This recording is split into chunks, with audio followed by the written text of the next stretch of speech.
Bismillahirrahmanirrahim. Assalamualaikum warahmatullahi wabarakatuh. Alhamdulillah wassalatu wassalamu ala Rasulillah Sayyidina Muhammad ibn Abdullah wa ala alihi wa sahbihi wa mawalah. La hawla wa la quwwata illa billah. Asyhadu an la ilaha illallah wahdahu la syarika lah wa asyhadu anna sayyidana wa nabiyyana Muhammadan abduhu wa rasuluhu la nabiyya ba'dah. Subhanaka la ilma lana illa ma 'allamtana innaka antal alimul hakim. Rabbi shrah li sadri wa yassir li amri wa hlul 'uqdatam min lisani yafqahu qawli, amma ba'd. Yang sama-sama kami muliakan segenap para habaib, para alim ulama, para sepuh tokoh masyarakat, hadirin hadirat yang alhamdulillah pada kesempatan malam hari ini kita semua dapat menghadiri acara rutinan setiap malam Rabu. Kita semua bersama-sama menuntut ilmu Allah dan Rasulnya. Mudah-mudahan semuanya mendapatkan barokah. Amin ya rabbal. Salawat dan salam selalu terlimpah curahkan kepada baginda Nabi besar Muhammad sallallahu alaihi wasallam beserta keluarga dan sahabat, dan semoga kita semua diakui menjadi umatnya, kelak mendapatkan syafaatnya. Amin ya rabbal alamin. Galal musannif rahimallahu ta'ala wa nafa'ana bihi wa bi ulumi fid dharaini amin. Ila angal ruwiya annahu sallallahu alaihi wasallam qala ahabbul a'mali ila Allah ta'ala hifdzul lisan, rawahul Baihaqi. Wa ruwiya annahu sallallahu alaihi wasallam qala al afiyatu asyru ajza, tis'atun fis somati wal ashir fil uzlah anin nas, rawahu Dailami. Sebelum makalah yang ke-22 itu di atasnya ada hadis Nabi sallallahu alaihi wasallam. Beliau bersabda, ahabbul a'mal, amal perbuatan yang paling dicinta, paling disuka oleh Nabi, oleh Allah subhanahu wa ta'ala. Ahabul amal ilallah, amalan yang paling dicintai oleh Allah adalah hifdzul lisan, menjaga lisan. Ya, menjaga lisan artinya orang yang tidak banyak bicara kecuali kepentingan, kecuali ada keperluan, kecuali pembicaraannya manfaat, maka dia tergolong orang yang menjaga lisan. Artinya apa? Ketika manusia diberikan lisan oleh Allah subhanahu wa ta'ala, lalu Allah ta'ala perintahkan untuk menjaga, artinya jangan sampai lisan itu digunakan untuk bermaksiat, untuk berbuat dosa. Apa contohnya? Banyak. Gibah, ya, namimah, apalagi berdusta, menghina dan lain sebagainya. Karena tujuan Allah subhanahu wa ta'ala memberikan lisan kepada manusia adalah untuk ibadah, tidak lain dan tidak bukan.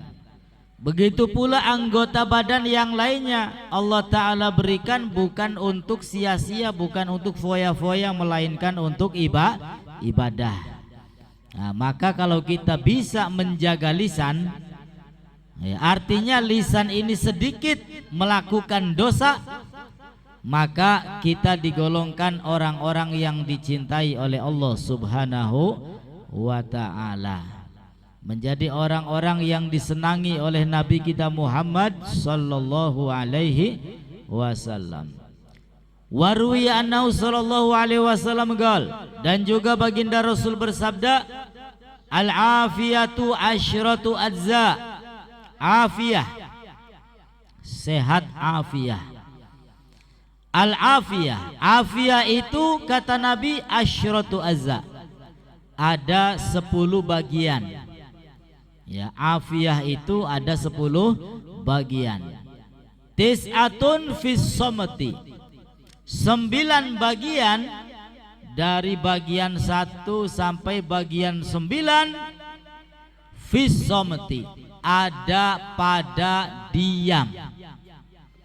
Ada pada diam. Ya, jadi afiyah itu 10 bagian. Bagian pertama diam, bagian kedua diam, sampai bagian ke-9 itu isinya adalah diam. Maka bahasa Tegalurunge meneng. Ya. Maka bahasa Arabe as-sumut. Ya, diam meneng. Itu 9 bagian itu afiyah ada pada diam. Sehat ada pada diam. Selamat ada pada diam. Wal ashir, dan bagian yang ke-10 di situ ada fil uzlah anin nas, menyendiri dari manusia. Ya, afiyah itu ada 10 bagian. 9 bagiannya ada pada diam, dan bagian yang ke-10 adalah uzlah dari manusia. Padahal afiyah ini ya, doa yang merupakan singkat padat akan tetapi isinya banyak. Allahumma inni as'alukal afiyah fid dunya wal akhirah. Ya Allah, berikan kami semua afiyah, baik dunia maupun akhirat. Orang kalau sudah diberikan afiyah, nggak mungkin nggak punya duit, pasti punya duit. Orang kalau sudah diberikan afiyah, nggak mungkin sakit, pasti dikasih sehat. Orang kalau sudah diberikan afiyah, akan dihindarkan dari masalah. Ini afiyah itu bukan hanya sehat saja, melainkan hati tenang, bisa ibadah, bisa ngaji, ya, bisa bersenang-senang. Ini semua masuk dalam afiyah. Afiyah baik di dunia maupun akhirat. Ya, ini doa yang pendek, ringkes, akan tetapi maknanya banyak. Allahumma inna nas'alukal afiyah fid dunya wal akhirah. Ya Allah, berikan kepada kami afiyah. Ya wis manjing duitku mono manjing afiyah. Rezeki manjing afiyah. Dagangan laris manjing afiyah. Sing nyawa supaya panen manjing afiyah. Ya, jadi pedate gula sampean donga ya Allah sawai gage panen supaya hasil. Ya, ringkese mongkonon ya Allah jaluk afiyah. Sing jaluk duit, ya jaluk sugih, jaluk sehat, jaluk seneng, ya jaluk apa baiklah urusan dunia ada pada afiyah. Begitu pula pada urusan akhirat ada pada kata afiyah. Kalau sudah diberikan afiyah di akhirat, ya pasti akan diberikan rahmat oleh Allah Subhanahu wa ta'ala, disayangi, dicintai oleh Allah, dan kelak dimasukkan ke dalam surga. Amin ya rabbal alamin. Nah, afiyah itu ada 10 bagian, 9 bagiannya ada pada diam. Diam adalah selamat, diam adalah bahagia, diam adalah ketenangan, diam adalah nikmat. Ya, diam itu kunci. Ya, orang kalau ingin selamat diam, nggak usah banyak omong. Ya, sebab apa? Kalau banyak omong, takut omongannya salah, ya, menyakiti orang lain, akhirnya orangnya ngajak gulet, ribut urusannya. Ya, sehingga diam itu lebih baik, ya, daripada banyak berbicara akan tetapi pembicaraannya la faidatah, ngomongnya tidak berfaedah, ngomongnya tidak berbobot, Ya, justru ucapannya, kalimatnya, isinya adalah maksiat dan dosa-dosa. Naudzubillahi min dzalik. Ya, maka uzlah itu lebih baik, menyendiri lebih baik daripada kita berkumpul dengan orang di dalam perkumpulan tersebut bermaksiat kepada Allah Subhanahu wa ta'ala. Akan tetapi berkumpul dengan umat manusia yang mana mereka semua ibadah, ini juga bisa menjadi kebaikan. Alhamdulillah. Wal maqalatu tsaniyatu wal 'ishrun, dan maqalah yang ke-22. An Umar radhiyallahu taala anhu, dari sahabat Umar bin Khattab radhiyallahu taala anhu, beliau mengatakan, wallahi mabtulitu bibaliyatin illa wa kana lillahi alayya fiha arba'u ni'am. Awaluha idh lam takun fi dini, wa thani idh lam takun a'zama minha, wa thalis idh lam takun muharramur ridha biha, wa rabi anni arju thawaba 'alaiha. Sahabat Umar bin Khattab radhiyallahu taala anhu wa ardha, beliau mengatakan, wallahi, demi Allah, mabtulitu bibaliyatin, tidaklah aku diberikan musibah dengan sesuatu musibah, illa, kecuali, kana lillahi alayya fiha arba'u ni'am, kecuali Allah Subhanahu wa ta'ala memberikan di balik musibah tersebut 4 kenikmatan. Ya, ini orang yang beriman beda dengan orang yang tidak beriman, apalagi beliau sahabat, sehingga di balik musibahnya beliau masih bisa mendapatkan kenikmatan. Beda dengan kita, kalau sudah ketimpa musibah wis omongan kasar metu kabeh, ngamuk-ngamuk bae unggal dina. Naudzubillahi min dzalik. Akan tetapi mereka orang-orang yang beriman, walaupun musibah, walaupun bala, walaupun ujian dan cobaan, akan tetapi mereka masih bisa merasakan nikmat di balik ujian-ujian yang diberikan oleh Allah Subhanahu wa ta'ala. Makanya kata Nabi sallallahu alaihi wasallam itu, ajaban li amril mu'min, begitu indah semua perkara urusan orang-orang yang beriman, baik nikmat maupun menderita. Akan tetapi yang menghadapi orang yang beriman, hasilnya sama. Apa hasilnya? Kebaikan. Ketika Allah Ta'ala memberikan nikmat kepada orang yang beriman, syakar, dia bisa bersyukur kepada Allah. Ketika Allah Subhanahu wa ta'ala memberikan sesuatu yang kurang disenangi, memberikan ujian untuk orang yang beriman, sabar. Dia mampu bersabar, sehingga hasil sabar adalah baik, hasil syukur adalah baik. Ya, ini salah satu contohnya sahabat Umar bin Khattab. Ketika Allah Ta'ala memberikan ujian kepada beliau, maka beliau bisa merasakan 4 kenikmatan di balik ujian tersebut. Apa saja 4 kenikmatan tersebut? Awaluha, yang pertama, idlam takun fi dini. Ya, yang pertama, musibah itu tidak terjadi pada agamaku. Kehilangan duit enggak dirasa, sakit ringan rasanya, ya, sehingga beliau bersyukur. Musibah itu yang pertama, saya merasakan nikmat karena musibah itu tidak terjadi pada agamaku. Kenapa? Fa'inal imtihan fid din a'zam anil imtihan fil badan wal mal. Karena musibah yang terjadi pada agama lebih berat, lebih besar daripada musibah yang terjadi pada badan dan harta.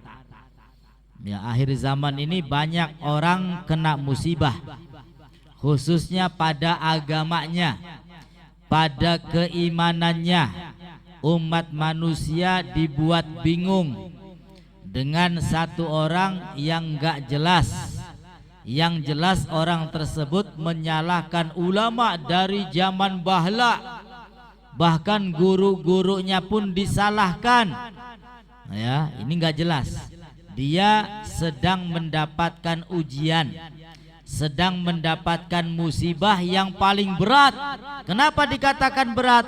Karena musibahnya berkenaan dengan agama yang dia anut. Ya, sehingga berat ini. Ya, susah untuk kembali ke jalan yang benar kecuali mendapatkan hidayah dan taufik dari Allah Subhanahu wa ta'ala. Sehingga kita doakan mudah-mudahan orang-orang yang melenceng itu mendapatkan petunjuk, hidayah dan taufik dari Allah, sehingga berada di jalan yang benar yang diridhoi oleh Allah. Amin ya rabbal alamin. Sehingga musibah yang paling berat adalah musibah yang menimpa pada agamanya. Ya, sehingga apapun musibahnya, selain ya tidak menimpa agama, maka musibah itu ringan. Ya, kematian ringan, sakit ringan, nggak dapat rezeki apa maning, kehilangan uang beli dirasa. Ya, beli dirasa. Kenapa? Ringan semuanya. Ya, kecuali musibah yang menimpa agama. Wasani, dan yang kedua, idlam takun a'zama minha, musibah itu tidak terjadi lebih besar, ya, mintil kalbaliyah allati asobatni, musibah yang Allah berikan kepadaku ya tidak lebih besar daripada musibah yang lainnya. Artinya diberikan musibah sakit ya dan lain sebagainya ringan. Bahkan di dalam Al-Quran Allah Subhanahu wa ta'ala itu telah menjelaskan Allah tidak memberikan ujian di atas kemampuan manusia. Ya, manusiaku padahal mampu.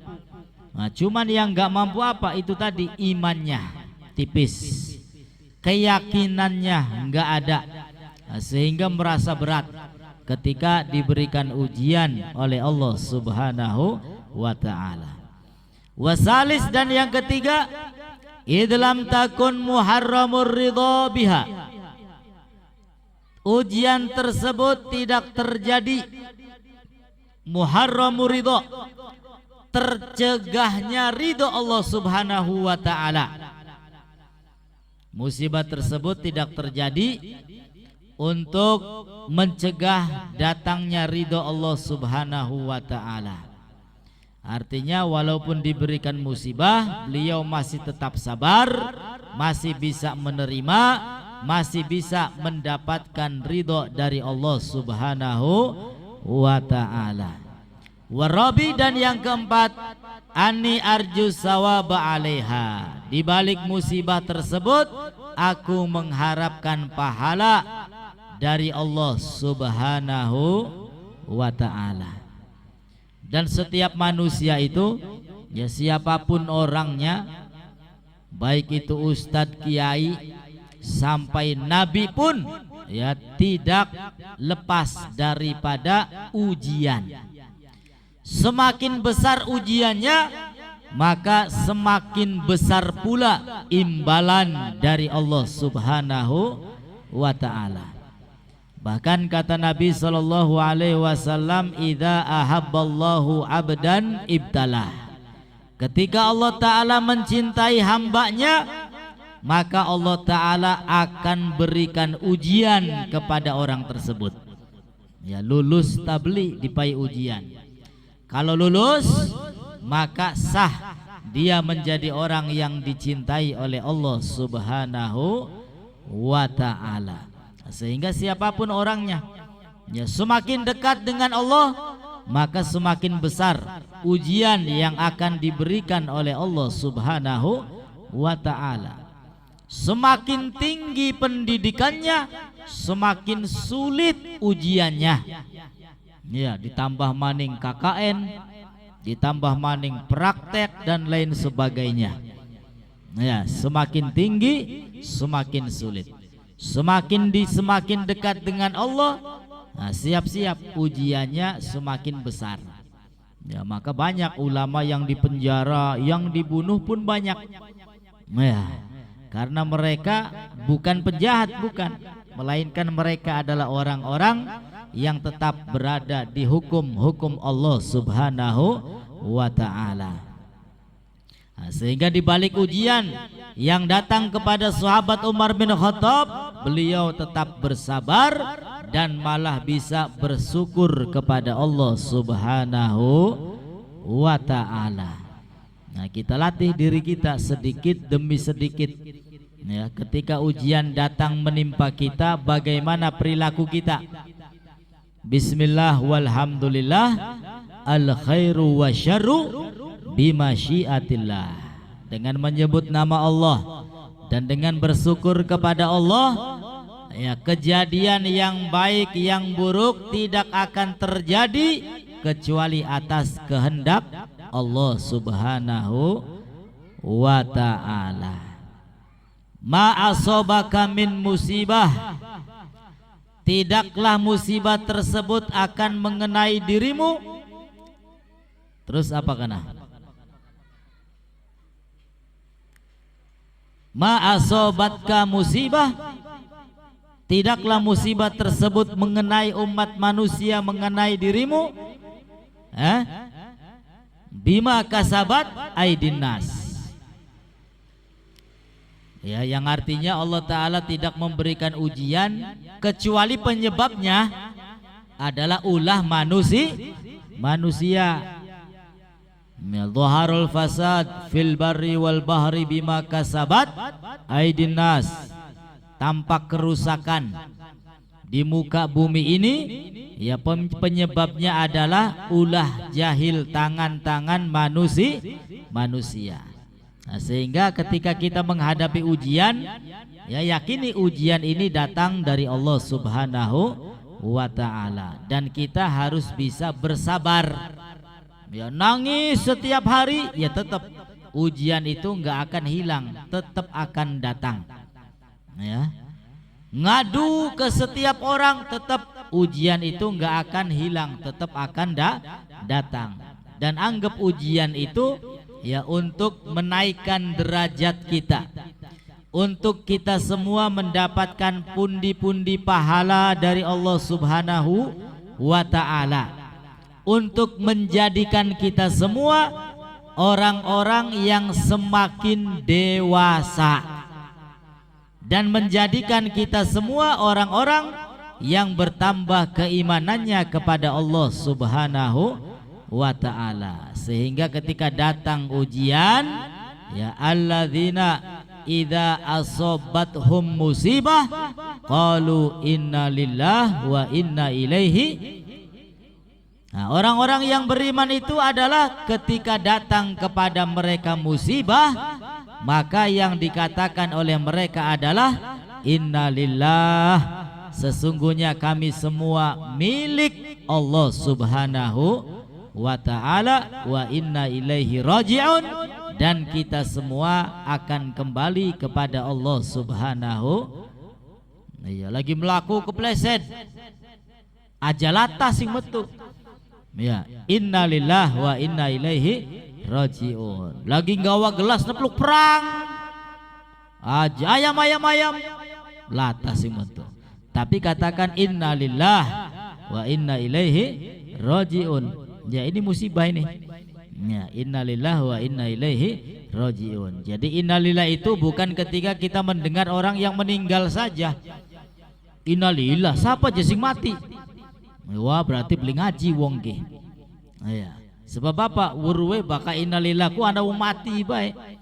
Ya, tapi baka wong ngaji beda bari wong beli ngaji. Mendengar innalillah ya wis biasa. Ya, bukan sekedar ketika mendengar orang meninggal dunia. Sehingga mudah-mudahan kita semua bertambah iman dan takwanya kepada Allah Subhanahu wa taala. Amin ya rabbal. Al-maqalatu salisatu wal 20, maqalah yang ke-23. An Abdullah bin Mubarak, dari Sayyidina Abdullah bin Mubarak radhiyallahu an, annahu qala, beliau berkata, inna rajulan hakiman, sesungguhnya seseorang hakim. Apa itu hakim? Man ya'rifal umur, orang yang mengetahui perkara, yang mengetahui urusan. Ini hakim. Jama'al ahadis, beliau mengumpulkan hadis-hadis Nabi. Fahtaro minha arba'ina alfan, maka beliau pilih hadis-hadis Nabi yang begitu banyak. Beliau pilih, beliau saring sehingga terkumpul semuanya arba'ina alfan, ada 40.000 hadis. Summa ihtaro minha, kemudian dari 40.000 hadis tersebut beliau pilih lagi sehingga menjadi arba'ata alaf, saring disaring dari 40.000 menjadi 4.000 hadis.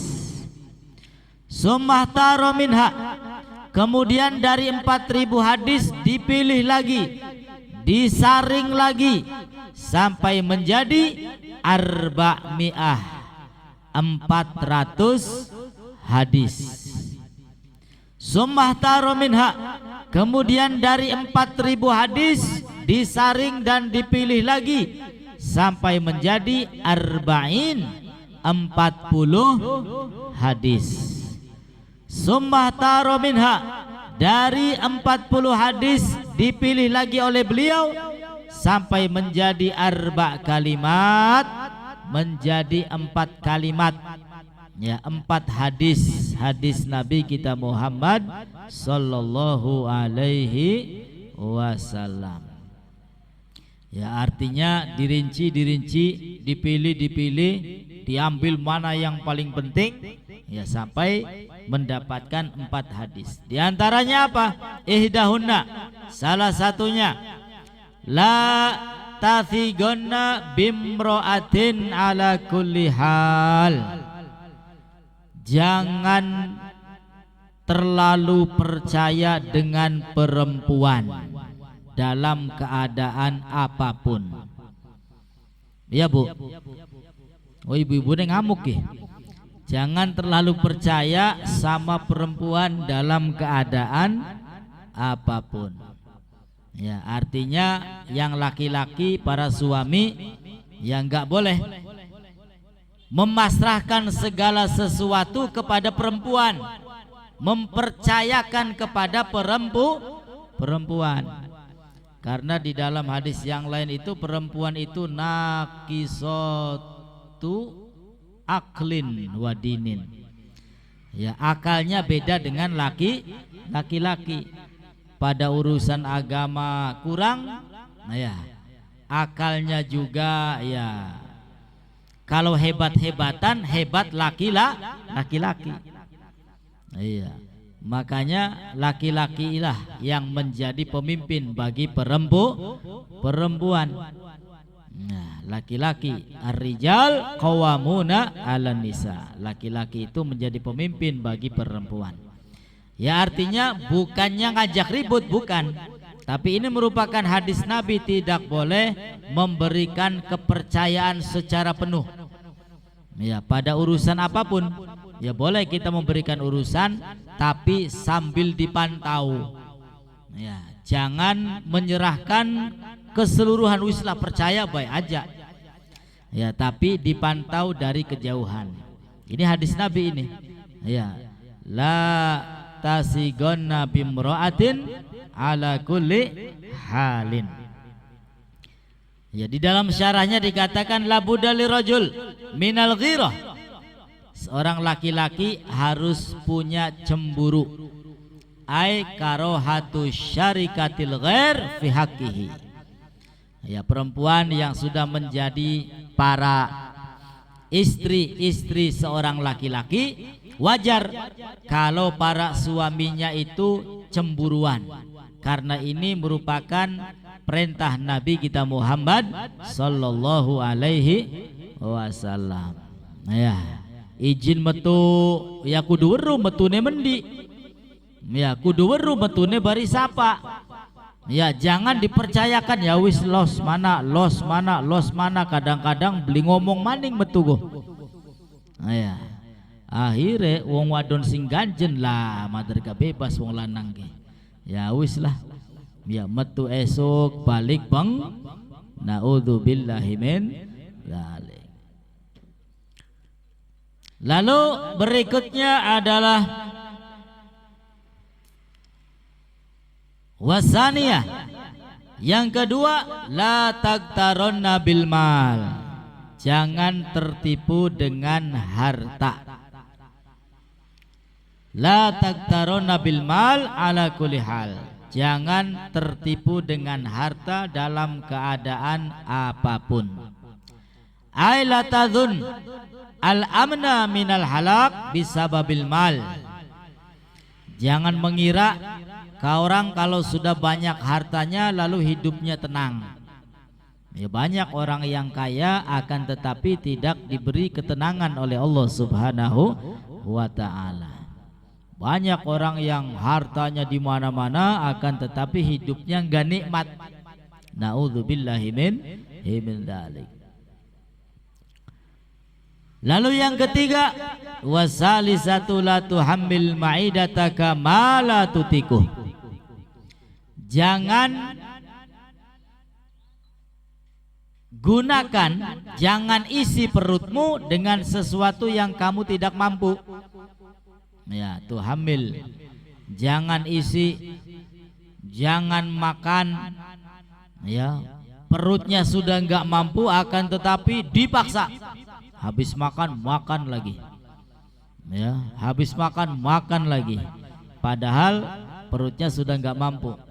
Qala sallallahu alaihi wasallam aslu kulli da'in al-bardatu. Asal muasal setiap penyakit adalah banyak makan. Apa maling tas mangan ngantuk kana langsung turu. Ya. Tas mangan ngantuk langsung turu. Ini hati-hati. Rawahu Daruqutni an Anas wa Ibnu Sina wa Abu Nuaim an Ali an Abi Sa'id an Az-Zuhri. Ai aslu kulli da'in muta'alliq bil ma'idah at-tuhmah. Asal muasal setiap penyakit ya berkenaan dengan perut. Ya kalau perutnya bisa dijaga bersih, ya makanya puasa, orang puasa itu kata Nabi sehat. Sumu tasihu. Berpuasa kalian supaya sehat. Orang puasa itu makan ya sedikit. Ya, hanya buka dan sahur saja. Tapi bukan puasa yang balas dendam, malamnya makan banyak. Ya, mumpung boleh. Ini namanya bukan puasa. Ya, tapi puasa yang baik itu ya makan siang nggak boleh makan, malam pun nggak banyak-banyak makannya, sekedarnya saja. Wahia at-tuhma itu apa? Tuhma itu idkhalu ta'am ala ta'am. Makan setelah makan. Ya, mangan maning. Kadang-kadang durung dikunyah gini, ya wis manjing maning. Ya, durung dikunyah manjing maning. Wa kadza syurbul ma akibat ta'am. Begitu pula minum setelah makan. Ya, minum setelah makan. Makanya kurang baik kalau makan itu nanti ya dikasih spasi dulu 15 menit, 20 menit baru minum. Itu yang bagus. Tapi kebanyakan ya beli sabar, pragat mangan apa mending seret. Ya iya langsung nginung. Ya, padahal jare kita beli bagus kuno, pragat mangan langsung nginung. Apa maning auma bainat tu'amin qabla hadmil awal. Ya, memasukkan makanan sebelum makanan yang di mulut ini belum digiling. durung alus manjing maning, durung alus manjing maning. Ya sing repot lambunge akhirnya. Ya bekerja keras. Nah, sehingga makan. Ya mau makan banyak silakan. Yang penting ada tenaganya dikeluarkan. Yang penting makanannya halal insya Allah. Warabi'ah, dan yang keempat, la tajma' minal ilmi ma la yanfa'uk. Jangan kamu kumpulkan ilmu yang tidak bermanfaat untukmu. Ya alhamdulillah, pengajian kita setiap malam Rabu ini adalah ilmu-ilmu yang bermanfaat. Ya baik manfaat urusan dunia maupun manfaat urusan akhirat. Wallahu a'lam bissawab. Kurang dan lebihnya mohon beri maaf. Wassalamualaikum warahmatullahi wabarakatuh.